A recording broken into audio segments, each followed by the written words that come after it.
আল্লাহ আল্লাহু আকবার আল্লাহু আকবার আল্লাহ। কি রে পরে না কয়ে গেলাম বরকিরে কটা খাওন দিস, কুরবানির বরকিটা আমার হুকিয়ে কি হয়ে গেছে, একটা ঘাসও দেয় নাই। দেহ দেহ কি করছে রে, আরে মেয়া লোক নিয়ে আমি আহা শুকিয়ে কাঠ হয়ে গেছে। আজকে তোর খবর আছে, কোনে গেছে আজকে কি করতে রাস্তা চাও নাকি? তাইলে এই যে আমি যে এই যে 3-4টা মসজিদে ইমামতির দায়িত্ব নিছে, আমি যে নামাজ কালাম পড়ে বেড়াই, তো তুই নামাজ কালাম না পড়ে যে আমার রাইন্দা রাইন্দা খাওয়াস, আমার নামাজ কালাম তো হইতাছে না রে। খালি আমি না, সব হুজুরের বউরাই এমনি সুন্দর করে সাজে। তা অন্য হুজুর গোয়াতে আমার হাতে থামাছে নাকি রে? তুই যে এই যে নামাজ কালাম না পড়ে, তুই কে অন্য হুজুরের বউরা মানুষ, আমি মানুষ না? তুই যা করবি বইসা করে, তুই খারাইলে আমার পরানটা ডর করে। তো তোরে আমি কয়ে গেলাম যে তুই বরকিটারে খাওন, আচ্ছা তুই একটা কথা কছে, তোর চোখ শুয়ে কছে তুই ফজরের নামাজটা পড়ছাস নাকি? এখন কম না, কমানি পরে। আচ্ছা তুই এত সাজস কে? এ তোমার জন্যই তো। কি করে আমার বলি এখন আবার শিখালে বয়স আছে। তাতে কি হয়েছে, বয়স বাড়লে কি মানুষের মন পাকে নাকি? না না না, তুই যে এত সাজস আমার কিন্তু মাঝে মধ্যে সন্দেহ হয়, বুঝছাস কি না কি হয় আল্লাহ জানে, কার হাতে আবার। যাও যাও যাও যাও ভিতরে যাও ভিতরে যাও। কি চাচা কি এত করে কইলাম আমাকে হাতে বাগাই কোরবানি দাও, আমাকে একটু শান্তি লাগতো, অথচ তুমি কি করছো, এটা ছাগল আনছো। ভাবছিলাম চাচার হালাল টাকায় আমাকেও কুরবানিও হালাল হয়ে যাবো, অথচ চাচা কি করলো, ফকির নিগমা তো একটা বরকি কিনে আনলো।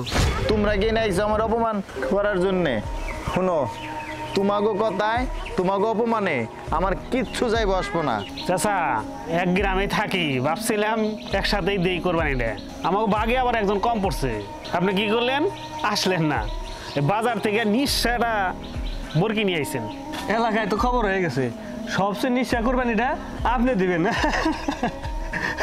তোমরা আমার পিছে লাগছে কেউ কও, আমি কি করছি? আমি তো খালি না করছি যে তোমাগো হাতে আমি কুরবানি দিম না, খালি আমি না তোমাগো হাতে কোনো বিবেকালা মাইন সেই কুরবানি দিব না, বুঝছাও?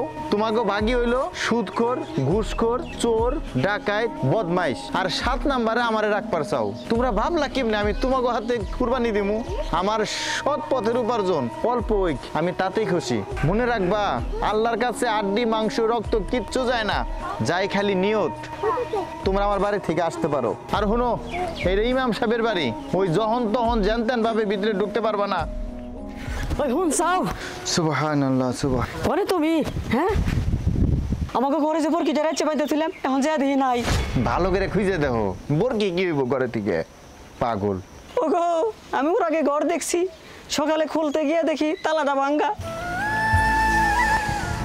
আল্লাহ, আমি হইলাম গরিব মানুষ, অনেক কষ্ট মষ্ট করে অল্প কয়টা টেহা জমিয়ে একটা কুরবানি দিমু দেহে একটা খাসি কিনলাম। এই পরীক্ষার মধ্যে তুমি আল্লাহ আমারে আবার পরীক্ষায় ফেলাইলা।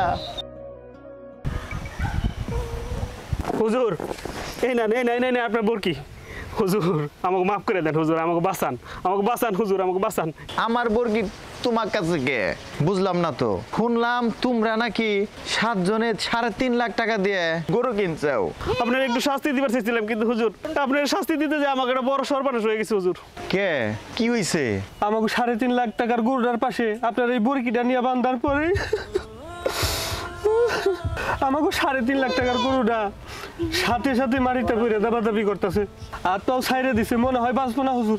আপনার হালাল টাকার ছাগলের তাপ আমাকে হারাম টাকার গরুটা সহ্য করতে পারে নাই হুজুর। আজ বুঝতেছি হারাম হারামি, হারাম কখনো আরাম দিতে পারে না। হুজুর এই নেন আপনার বরকিটা নেন, আর আমার সাথে যায় আমার গরুটার জন্য একটু দোয়া করে দিয়েন হুজুর। শুনো, আমার দোয়ায় কিচ্ছু হইব না। কুরবানি দিউন লাগে আল্লাহর জন্যে, যেখানে কোনো ফাঁক ফোকর থাকবো না। তোমরা তো আল্লাহর সাথে প্রতারণা করতে চাইছিলে, আল্লাহ জানে কইছে কোনো হারাম উপার্জন দিয়ে কুরবানি হইব না। আজ তোমরা যারা চাও, তোমরা প্রতিযোগিতায় নামছাও, কুরবানি দিবে কার গরুটা কত বড়, অথচ তাগো খেয়ালই নাই যে তাগো উপার্জনটা কি হালাল না হারাম। সেম তোমরাও অগমত মানে পাল্লা দিতেছো। হুজুর আমাকে একটা বুদ্ধি দেন, এত টাকা খরচ করে এই গরুটা আনলাম। কোনো বুদ্ধি নাই, তোমরা যার যার মতো আল্লাহর কাছে মাপ চাও, তওবা করো। এইটা কও জীবন আর কোনোদিন এরকম ভুল হইব না। আল্লাহ যদি চায় 3.5 লাখ টাকা দামের গরুটা সুস্থ হয়ে যাইতে পারে। রাজ মিডিয়া, তারুণ্যের প্রতিধ্বনি।